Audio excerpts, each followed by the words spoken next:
Hello everyone. ये video में हम लोग डिमांड का ही दूसरा part that is elasticity of demand पे काम चालू करने जा रहा है। ये elasticity of demand is sort of practical application of what we learn from word demand.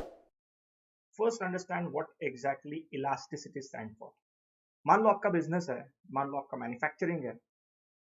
आपको ये बहुत अच्छे से समझ में आना चाहिए कि आपके प्रोडक्ट या सर्विस के डिमांड के ऊपर जो बदलाव हो रहा है, जो चेंजेस हो रहा है, उसकी वजह क्या है, कौन सी वजह से, कौन से रीजन से आपके डिमांड पे इम्पैक्ट हो रहा है, वो कितना हो रहा है। हमने प्रीवियस चैप्टर में तो ये बहुत सही से समझ लिया कि कौन से चीजों का इम्पैक्ट डिमांड पे होता है, लेकिन being businessman, being decision maker, आपको ये समझना बहुत ज्यादा जरूरी है गाइस कि कौन से चीज का कितना इम्पैक्ट हो रहा है। मान लो आपने कुछ डिस्काउंट दे दिया, आपने कुछ सेल लगा दिया, तो आपकी डिमांड बढ़ जाती है। ये तो सबको पता है कि डिमांड बढ़ रही है, लेकिन कितनी बढ़ रही है। सही है। मान लो गवर्नमेंट ने टैक्स चेंज कर दिया, या फिर वेदर कंडीशन चेंज हो गए, फैशन चेंज हो गया, कुछ भी हो सकता है। आपको ये समझना बहुत ज्यादा जरूरी है कि आपके डिमांड के ऊपर उसका कितना इम्पैक्ट हो रहा है। और इसीलिए हम लोग अभी पढ़ने जा रहे हैं इलास्टिसिटी ऑफ डिमांड, एमसीक्यूज। सही है। हम सारे एमसीक्यूज एक्सप्लेनेशन के साथ पढ़ते गए, फोकस रखना। तो next point is most important keywords of elasticity of demand. ये दो वर्ड अगर आपको समझ में आ गए तो कंसेप्ट आपको समझ में गई 100%। सबसे पहला वर्ड रिस्पॉन्सिवनेस। रिस्पॉन्सिवनेस मतलब क्या? आपके प्रोडक्ट की डिमांड किस वजह से चेंज हो रही है। What is the reason behind change in the demand of your product? Is it because of price? Is it because of government taxes? Is it because of weather conditions? Is it because of substitutes, your competitors? It can be anything. तो elasticity में सबसे पहला word होता है responsiveness. That helps you to understand reason behind the changes in demand. ये आपको help करता है कि आपके डिमांड में किस वजह से बदलाव हुआ है वो जानने का। Now second point is proportionate. What is the meaning of the word proportionate? Proportionate का सिंपल मतलब होता है कितना बदलाव हुआ। फॉर एग्जाम्पल, प्राइस अगर आपने 50% डिस्काउंट दे दिया, आप देखते हो बहुत बहुत बार डिस्काउंट सेल लगता है 25% ऑफ, 50% ऑफ। इसका मतलब क्या है? प्राइस में 25% अगर चेंज किया तो डिमांड में कितना चेंज होगा, ये प्रपोर्शनेटली पढ़ा जाता है। अगर प्राइस 50% डिस्काउंट दे दिया, सेल लगा दिया, और आपकी मान लो डिमांड 100% से बढ़ गई, तो आप फायदे में हो गए। प्राइस में 50% चेंज और डिमांड 100%, आप फायदा है। This is responsiveness and proportionate. Clear? Next point. ये तीन मेन टाइप्स ऑफ इलास्टिसिटी है जो हम फिलहाल पढ़ने वाले हैं। क्लियर? पहला है प्राइस, दूसरा है इनकम, तीसरा है क्रॉस। विल रिपीट, तीन ही टाइप्स हम पढ़ते हैं। ये सिलेबस में तीन है, price, income, cross. Price, income, cross. सही है। आगे चलते हैं। ये 12th के बोर्ड के हिसाब से, सीए के हिसाब से, सारी जगह पे, even for masters as well, ये कंसेप्ट बहुत जरूरी है। Types of price elasticity of demand एकदम आसान करके दिमाग में फिट बैठेगा ऐसे समझाता हूँ। 5 टाइप से देखो गाइस, एक बार वापस बोलता हूँ, 5 टाइप से। Perfectly elastic, perfectly inelastic, unitary elastic, relatively elastic, relatively inelastic. Repeat, perfectly elastic, perfectly inelastic, unitary elastic, relatively elastic, relatively inelastic। ये 5 तरीके की डिमांड है और उसका फॉर्मूला आपके सामने रखा है, उसका आउटपुट आपके सामने रखा है। परफेक्टली इलास्टिक का क्या है guys? Infinite. Right? Perfectly elastic का आंसर क्या है? इनफिनिट। परफेक्टली इनइलास्टिक का आंसर क्या है? 0, बिल्कुल भी चेंज नहीं होता। यूनिटरी इलास्टिक का क्या है? ed is equal to 1। Unit मतलब equal, proportionate, 1। Relatively elastic demand क्या है? It is greater than 1। Elasticity of demand is greater than 1। और उसके बाद रिलेटिवली इनइलास्टिक डिमांड, उसका क्या है? ed is lesser than 1। तो दिमाग में एकदम फिट बैठा लो, 5 ही टाइप्स है। Perfectly elastic, infinite. Perfectly inelastic, 0। Unitary elastic, 1। Relatively elastic greater than 1, relatively inelastic less than 1। Clear? चलो आगे चलता है। नेक्स्ट पॉइंट, ये तीन मेथड्स है इलास्टिसिटी मेजर करने के, तीन मेथड्स है। पहला है रेशो और proportionate, ratio of percentage method, दूसरा है टोटल एक्सपेंडिचर और आउटले मेथड, और तीसरा है पॉइंट मेथड और ज्योमेट्रिक मेथड। राइट? रेशो और परसेंटेज, टोटल एक्सपेंडिचर और आउटले, एंड पॉइंट मेथड और ज्योमेट्रिक मेथड, ये तीन मेथड्स है जो हम लोग पढ़ सकते हैं। नेक्स्ट पॉइंट इज, यहां से होते हैं एमसीक्यू चालू। First one, income elasticity of demand for inferior goods is. अभी समझ लो इंफीरियर गुड्स मतलब क्या है। Inferior goods is what? Low quality goods, थोड़ा जिनकी क्वालिटी थोड़ी सी कंपैरेटिवली कम होती है। अभी मान लो आपकी इनकम कम है और आप जनरली लोकल शूज परचेस कर रहे हो रनिंग के लिए, एक्सरसाइज के लिए, आपको अच्छी जॉब लग गई, अपने बिजनेस चलो कि आपका इनकम बढ़ गया, तो आपका इनकम बढ़ने के बाद आप क्या करोगे गाइस? अच्छे ब्रांड्स परचेस करोगे, अच्छी चीजें परचेस करोगे। इसका मतलब क्या है? Income elasticity for of demand for inferior goods is negative. आप क्या करने लगोगे? इनकम जब बढ़ेगा तो इंफीरियर गुड्स आप परचेस करना कम कर दोगे, that is negative. Next point is cross elasticity of demand is applicable to. Cross मतलब क्या है? जो चीजें एक दूसरे के सब्स्टिट्यूट्स है। राइट? क्रॉस इलास्टिसिटी में मेजर पार्ट क्या आता है? जो चीजें एक दूसरे के सब्स्टिट्यूट्स है। क्रॉस में दो पार्ट्स आते हैं, सब्स्टिट्यूट एंड कॉम्प्लीमेंट्री। उसमें इसीलिए आंसर क्या है? Cross elasticity of demand is applicable to substitute goods. Next point is, इसका दूसरा टाइप क्रॉस इलास्टिसिटी का second is complementary. Cross elasticity of demand for complementary goods will be negative. Next is, यहां से फिर diagrams का part चालू होता है जो हमने थोड़ी देर पहले सीखा।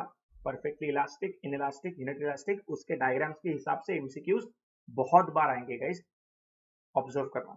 Perfectly elastic demand curve is, अभी ये कर्व है, यहाँ पे एक्स एक्सिस है, यहाँ पे वाई एक्सिस है, क्वांटिटी प्राइस। यहाँ पे डिमांड आप देखोगे तो perfectly elastic demand curve is horizontally parallel to what? X axis. Right? So answer is horizontally parallel to x axis. दूसरा है, यहाँ पे देखो थोड़ा ट्रिकी पार्ट, जैसे मैंने आपको कहा था ट्रिकी पार्ट पूछा था। सिंपल इसका क्वेश्चन क्या होगा? The demand curve of perfectly inelastic demand will be, simple answer क्या होगा? Parallel to Y axis.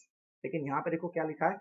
Vertical straight vertical demand curve has dash elasticity. Answer is 0। ये आपको इंटरप्रेट करना है, सही है? इनइलास्टिक डिमांड, उसका कर्व क्या है? वर्टिकली स्ट्रेट, सही है, लेकिन उसका आंसर है 0। ये सारी चीजें आपके दिमाग में होनी चाहिए। Next point is rectangular hyperbola demand curve has unitary demand. ये उल्टा है, हमने देखो क्या लिखा है? यूनिटरी इलास्टिक डिमांड, उसका क्या है? 1 आंसर है। तो उसका जो डायग्राम है वो भी आपके दिमाग में होना चाहिए, इसलिए मैंने पर्पसफुली ये क्वेश्चंस के सामने डायग्राम डाला है। राइट? सो रेक्टेंगुलर हाइपरबोला दिमाग में रहने का unitary elastic demand.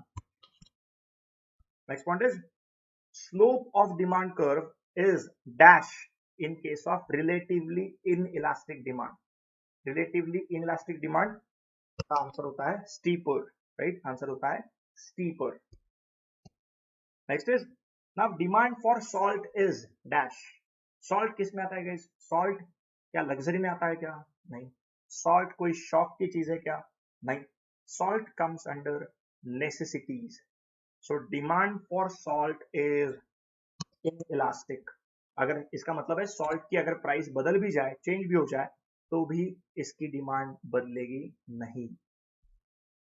Next point is for goods of necessities और category of necessity demand is largely.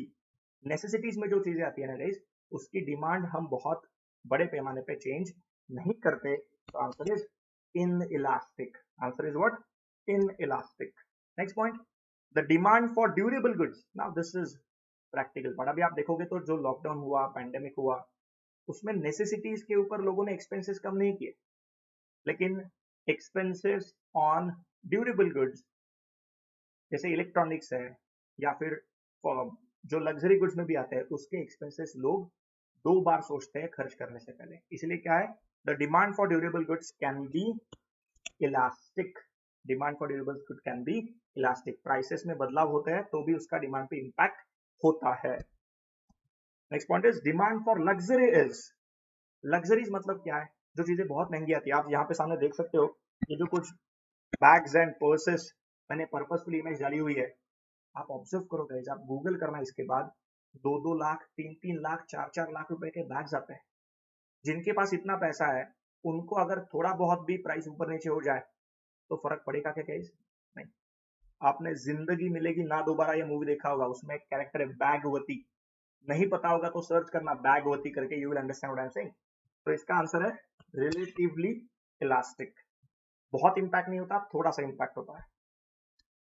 Next point is the demand for perishable goods is.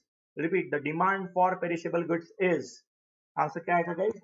Inelastic. Demand for perishable goods is inelastic. Next is the demand for a commodity having several uses like electricity is relatively, answer is elastic. देखो कैसे होता है, electricity एक ऐसा product है जो हम multipurpose के हिसाब से लेते हैं। Laptop, mobile, camera, TV, fridge, AC, सारा कुछ उसी के ऊपर है, राइट? सो उसका डिमांड इलास्टिक है। Next point is we are moving towards true and false. True और false? First one, income elasticity for inferior goods is negative. जो अभी हमने पहले पॉइंट में देखा, income elasticity for inferior goods is negative. Answer is true. Then cross elasticity of demand for substitute goods is positive. True. Cross curve of perfectly inelastic demand is horizontally parallel to x axis. अभी हमने diagrams देखे हुए, उसका ही interpretation है। कौन सा, पहले सबसे पहले क्या देखने का इसमें, कौन सा कैटेगरी ऑफ डिमांड है। तो यहाँ पे क्या लिखा है, परफेक्टली इनइलास्टिक डिमांड है, तो वो दिमाग के सामने आना चाहिए, परफेक्टली इनइलास्टिक डिमांड। तो वो उसका कैसे होता है, it is parallel to x axis और Y axis. Perfectly inelastic demand is vertical straight to parallel to Y axis. तो इसका आंसर फॉल्स है।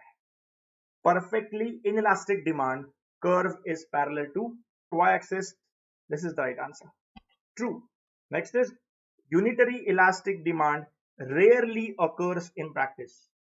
इसका मतलब देखो क्या है, यूनिटरी इलास्टिक मतलब क्या, जितना फर्क प्राइस में हुआ है उतना ही फर्क डिमांड में आएगा। ये बहुत रेयर सिचुएशन है।